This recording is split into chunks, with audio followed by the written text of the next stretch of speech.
Welcome, in front of me is LENOVO ThinkPad T495, and in this video I will show you where to find MAC address on this laptop.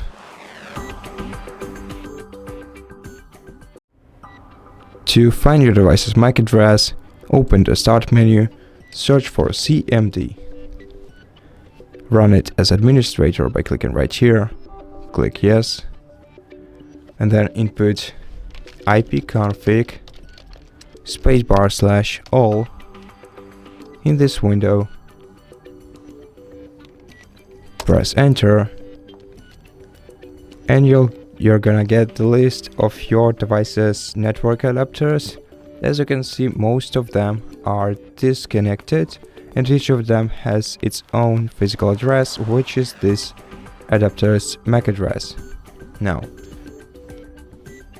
to find which adapter is connected, you gotta check which kind of connection you're using. For example, right now I'm connected to the Wi-Fi, so I gotta search for the wireless LAN Wi-Fi adapter.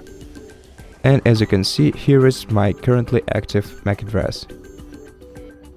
At the bottom of the list you will also find the Bluetooth network adapter, and it also has the physical address right here. And that's it. Thank you for watching this video. If you liked it, consider subscribing to our channel, leave us a like and a comment below, and I'll see you in the next one.